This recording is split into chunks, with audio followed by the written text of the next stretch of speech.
Assalamualaikum warahmatullahi wabarakatuh. Jumpa lagi dengan saya di GT Channel.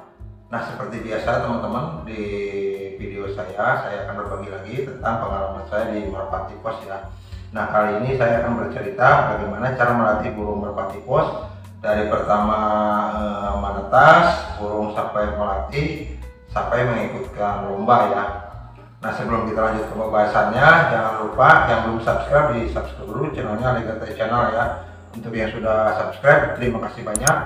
Semoga kebaikan teman-teman dibalas oleh Allah Subhanahu wa Ta'ala. Nah, teman-teman, sebelum saya membahas ke videonya, saya mau bercerita sedikit ya tentang pengalaman saya di merpati pos. Karena saya tahu dan saya juga pernah seperti teman-teman awal-awal pelihara merpati pos itu bingung teman-teman, dan nggak tahu ya cara merawatnya gimana, cara melatihnya gimana, cara breedingnya pun sama nggak tahu teman-teman. Tapi seiring berjalannya waktu, saya terus pelajari dan alhamdulillah sampai saat ini hobi saya di merpati pos masih tetap berjalan ya. Dan alhamdulillah juga sedikit demi sedikit ilmu tentang merpati pos ini saya dapatkan. Banyak yang saya dapatkan ilmu merpati pos ini ya, baik dari media sosial, baik dari teman-teman, khususnya para senior. Saya sering berkunjung ke pemain-pemain yang sudah lama main di burung ya, sering sharing-sharing gitu. Saya sering bertanya dan akhirnya pelan-pelan mulai saya mengerti dan saya pelajari di kandang sendiri teman-teman.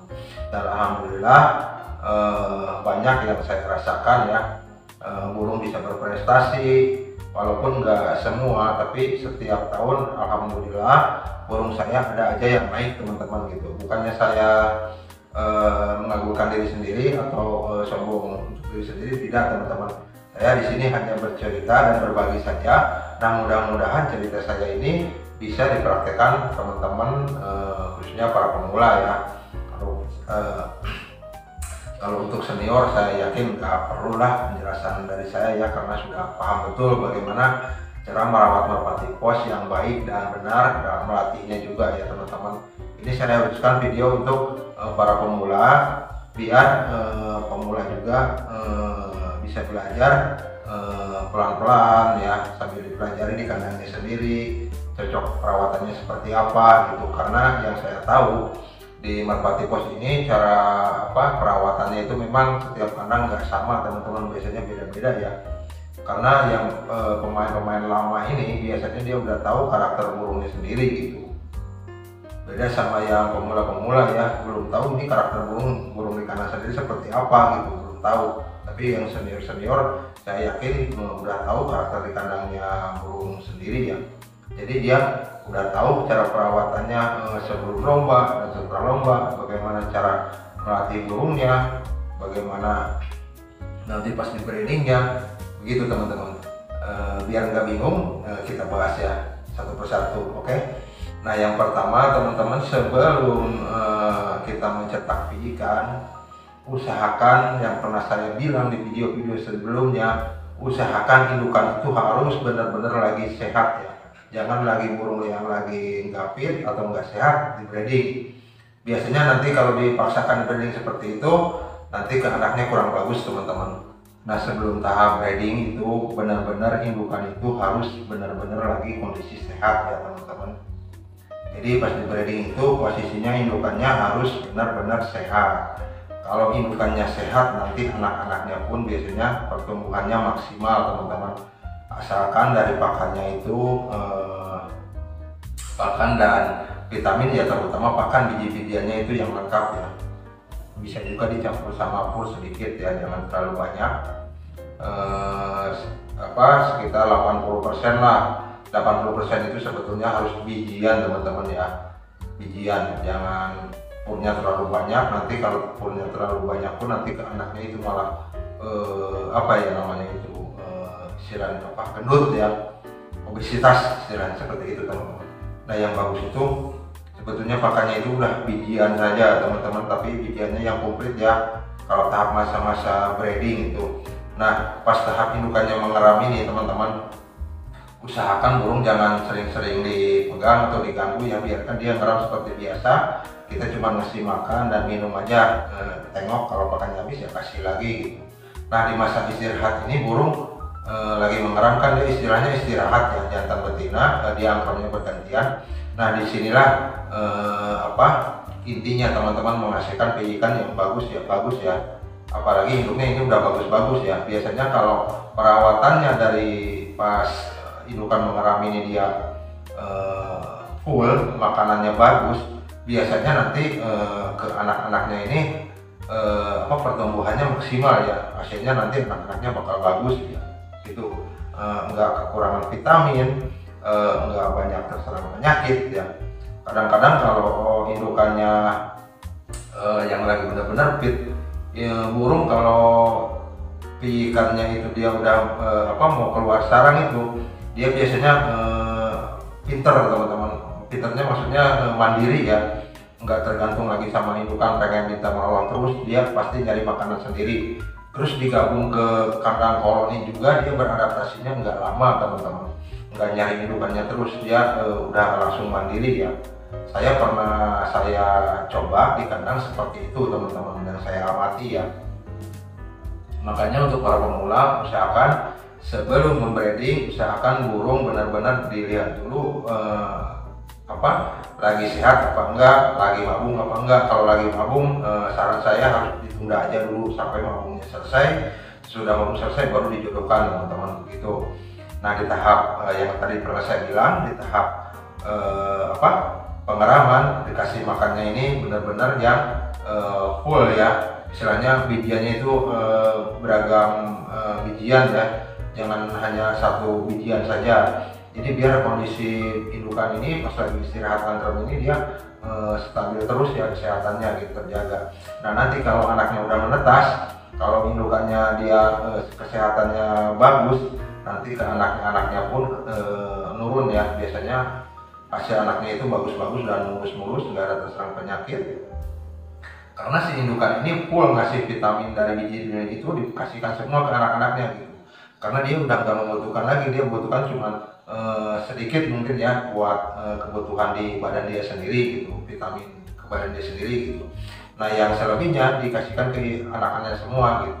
Makanya kenapa harus saya nyaranin indukannya itu harus benar-benar sehat ya, biar hasil anakannya ya bagus gitu teman-teman. Usahakan ngelatih ikan ini sedini mungkin ya, dilepas di area sekitar kandang gitu, biar meminimalisir kehilangan ikan yang banyak gitu. Kebanyakannya biasanya kalau para pemula ini karena kurang tahu, biasanya umur ikan yang udah agak besar baru dilepaskan gitu. Itu sebetulnya rawan sekali hilang ya teman-teman. Dan cara melepasnya juga jangan pagi hari, kalau bisa usahakan untuk pengenalan kandang itu usahakan sore hari teman-teman. Istilahnya mau hari kan setengah 6 gitu kan, udah mau gelap gitu. Biarkan aja di sekitaran trap, nanti dia kalau udah merasa gelap kan dia mulai nyari-nyari itu ke trap tempat masuk ke kandang gitu. Biarkan dia latih seperti itu. Pulang kerja kita latih keluar kandang, kita tungguin gitu, biarkan dia main gitu ya. Kita sambil ngopi-ngopi lah di dekat kandang gitu sambil merhatikan burung ikan ini ya. Nah itu sangat-sangat efektif meminimalisir burung ikan itu bablas teman-teman. Istilahnya bablas itu pertama ngawang langsung bablas hilang ya. Nah itu meminimalisir ya. Nah kalau udah ngawang ikan ini, biasakan dia terbang dilepas pagi hari. Nanti sepulang kerja, kalau saya kan kerja ya, berangkat pagi pulang sore gitu. Saya sebelum berangkat burung saya awangin gitu. Cuman kalau yang burung-burung ikan ini memang waktu awal-awal dia belajar terbang nggak saya awangin pagi teman-teman, terus aja sore sampai dia hafal betul sampai hafal betul kandangnya gitu teman-teman. Jadi pagi hari nggak saya lepas, biarkan aja nanti sepulang kerja saya baru lepas itu ikan ya, biarkan dia ngawang seperti biasa. Nah nanti kalau sudah benar-benar dia paham lokasi kandang sendiri, baru saya lepas pagi hari gitu teman-teman. Nah usahakan ngelepas burung ini jangan disatuin sama burung yang sudah dewasa teman-teman.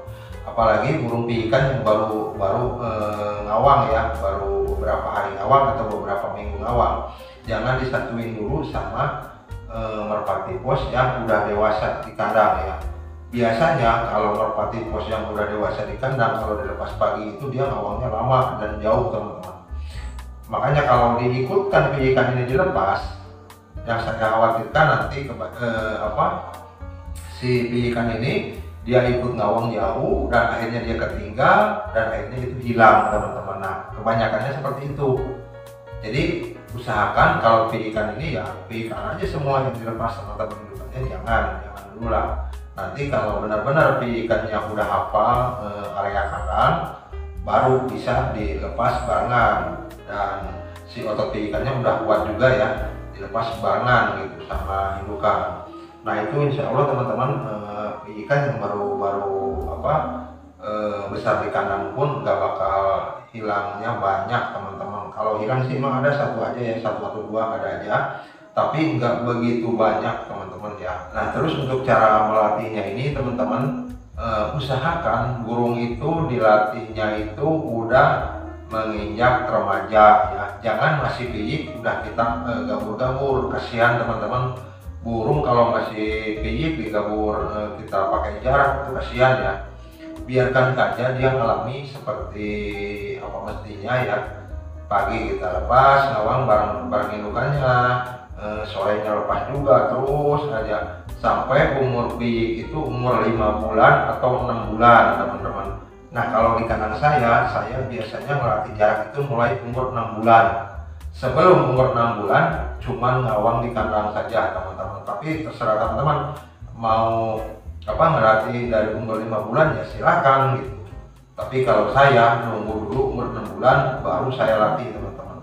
Nah di latihan ini nggak langsung loncat ya, nggak nyaranin saya harus langsung diloncat misalkan 100 kilo atau 50 kilo, jangan teman-teman, apalagi yang para pemula ya belum tahu karakter burung di kandang sendiri gitu. Saya saraninnya ya saya saranin latihannya itu bertahap saja, jarak dekat-dekat aja 1 kilo, nanti naik lagi jadi 2 kilo, naik lagi jadi 3 kilo gitu, sedikit-sedikit aja teman-teman. Latihan itu nggak usah terlalu jauh ya, cukup 30 kilo atau 40 kilo cukup teman-teman, asal rutin ya, misalkan seminggu 2 kali gitu, terus aja seperti itu teman-teman. Nah nanti seterusnya untuk latihan jarak lagi, kalau di kandang saya itu saya biasanya gabung sama pom ya, bareng pom di tempat saya, di pom terdekat latihan baru pakai jarak. Bisa latihan itu bisa nyampe 300 kilo teman-teman, kadang 200 kilo ya tergantung kesepakatan bersama ya di pom itu latihan sampai mana. Nah biasanya saya kalau umur burung udah 6 bulan ini begitu latihan, nah nanti lanjutnya kan lomba tuh, nah saya ikutkanlah lomba teman-teman. Nah tapi burung muda-muda ini nggak saya ikutkan sampai full sampai ujung ya. Jadi ikut lombanya itu kalau burung-burung IEB itu saya targetkan cuma sampai 300 kilo aja udah cukup teman-teman. 300 kilo atau 400 kilo sudah cukup, nanti saya simpan, saya tahan. Walaupun burung pulang terus ataupun burung nggak juara juga, ataupun burung misalkan pulangnya telat juga, tetap saya tahan di jarak 300 atau 400 kilo saya tahan teman-teman, nggak saya lanjutkan lomba. Yang saya lanjutkan lomba burung-burung yang udah umurnya itu menginjak umur 8 bulan sampai 10 bulan ke sana ya. Kalau umur baru 6 bulan 7 bulan enggak saya teruskan teman-teman, saya simpan aja. Nanti saya mainkannya lagi tahun depannya berarti dia sudah cukup umur ya, jadi umur 1 tahun lebih. Nah baru kita main sampai full ya. Biasanya saya itu main kalau pijikan-pijikan yang tahun sekarang misalkan YB terus disimpan, tahun depannya dilombakan lagi. Nah saya ikutkan itu sampai ujung Pulau Jawa teman-teman ya, dari saya di Cikampek sampai Banyuwangi.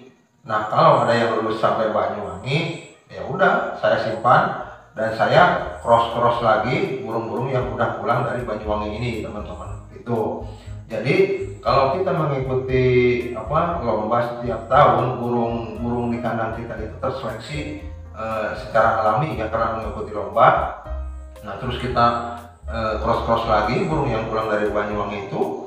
Nah nanti hasil anaknya kita tes lagi. Jadi kualitas burung di kandang kita setiap tahun itu meningkat teman-teman ya.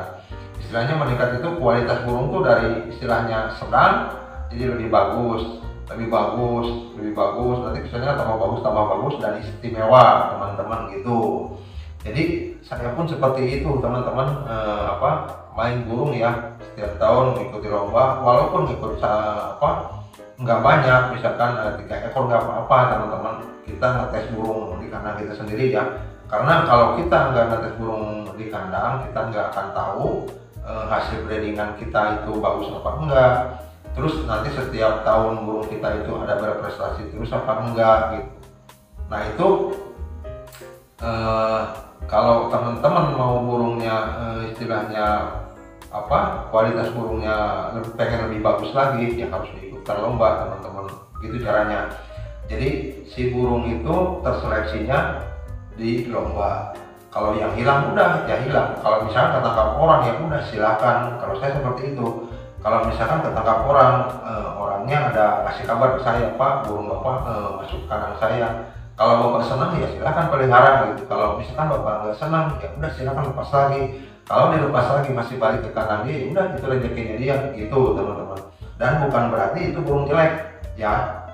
Walaupun dia ke kandang orang itu nggak jadi jaminan itu burung jelek teman-teman. Karena apa? Soalnya dari indukannya ini sebetulnya itu burung bagus, tapi ke anaknya ini dia bisa nyasar ke kandang orang, kemungkinan dia karena kecapean, bisa jadi burung masih muda, atau bisa jadi waktu di perjalanan burung stres ya, dia jadi ingatannya mungkin agak ganggu dan lupa untuk pulang, ingat ke kandang lama itu jadi lupa, dan akhirnya dia ngikut ke kandang orang atau betah di kandang baru. Itu teman-teman, itu ya udah ikhlaskan aja. Nanti kita yang teruskan itu yang burung benar-benar burung yang pulang terus ke kandang kita ya. Nah itu yang kita rawat terus menerus dan kita seleksi terus setiap tahun di lomba ya. Oke teman-teman, mudah-mudahan share saya ini bisa dimengerti ya untuk para pemula. Nanti saya akan lanjut lagi share-share tentang merpati pos ya. Oke, sekian dulu videonya. Jangan lupa di like, komen, dan subscribe channelnya Ada Kita Channel. Terima kasih yang sudah support. Wassalamualaikum warahmatullahi wabarakatuh.